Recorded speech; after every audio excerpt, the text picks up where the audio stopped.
कि खड़े होकर के पुरजोर तालियों के साथ उनका इस्तेमाल किया जाए।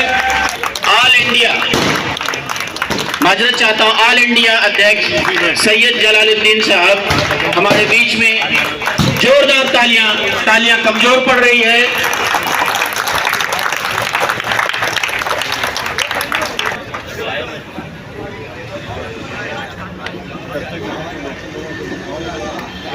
लोग अपनी अपनी कुर्सियों पर बैठ जाएं। प्रोग्राम का आगाज हो चुका है। हमारे मेहमान खुसूसी हमारे बीच पहुंच चुके हैं। आप सब लोग भी जो बाहर खड़े हैं, मैं बहुत ही इल्तिमास गुजारिश कर रहा हूं कि वो आप लोग आएं और कुर्सी पे बैठ जाएं। आगे के हमारे बीच एडवोकेट अशरफ साहब यहाँ तशरीफ रखते हैं। एडवोकेट असर करना, तुमको आता है मोहब्बत में सियासत करना, गौर से देख लो, सूली पे अकेले हो तुम। हमने पहले ही कहा था ना बगावत करना। बिल्कुल, बहुत राष्ट्रवादी कांग्रेस पार्टी ये भी कहती है कि बेलिबासी में तंगदस्ती में जी रही है आवाम बस्ती में, बेलिबासी में तंगदस्ती में जी रही है आवाम बस्ती में, उसमें लिख देना यौम आजादी तुम जो बांटोगे कपड़े बस्ती में। वाह, बिल्कुल। मैं मुशायरे में जाता हूं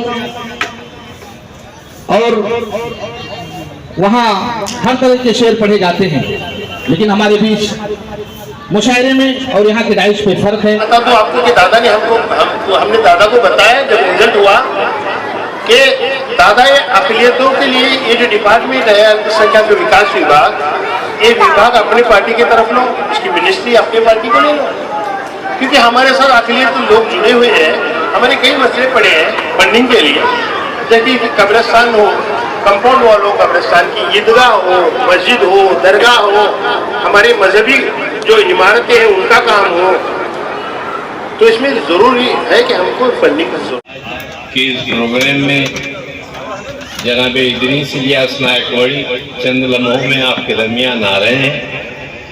मैं एनसीपी के अक़लियती शोबे के कौमी सदर की हैसियत से आपका खैर मक़दम करता हूँ। हमारे साथ हमारे दरमियान हमारी पार्टी की ऑल इंडिया जनरल सेक्रेटरी मोहतरमा परवीन मोमिन साहिबा तशरीफ़ ला चुकी हैं। हमारे अजीज़ साथी भाई अलीम खान साहब, जो अलीम शेख साहब जो हमारी पार्टी के कौमी जनरल सेक्रेटरी हैं, नेशनल जनरल सेक्रेटरी अक़लियती शोबे के, मैं उनका शुक्रगुज़ार हूँ कि इतनी खूबसूरत महफिल का उन्होंने इंतज़ाम किया, एहतमाम किया। और यहाँ पर जितने मुअज़्ज़ज़ीन हैं सबका खैर मक़दम है। और मैं बहैसियत सदर इस बात का ऐलान करता हूँ, बाज़ाब्ता प्रोग्राम का आगाज़ हो गया है। अब आपसे यहाँ के इलाकाई जनाब एडवोकेट अशरफ साहब खिताब कर रहे थे, वो आपसे गुफ्तगू करेंगे। कई चीज़ों से दूर किया गया, हमें गवर्नमेंट की नौकरियों से दूर किया गया, एजुकेशन से दूर किया गया, और इसी तरह हमें पॉलिटिक्स से भी दूर किया गया।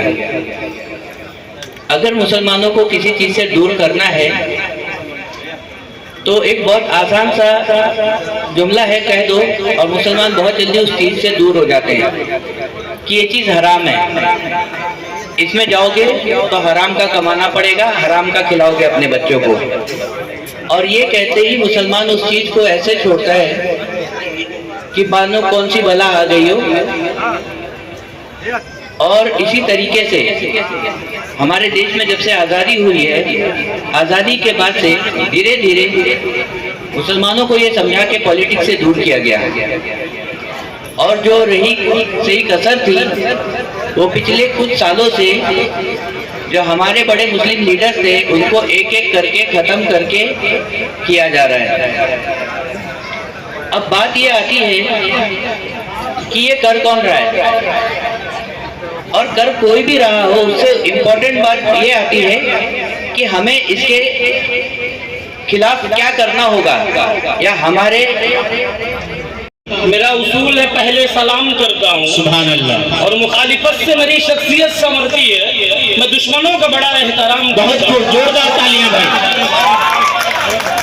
मेरी जिंदगी का ये पहला मंच है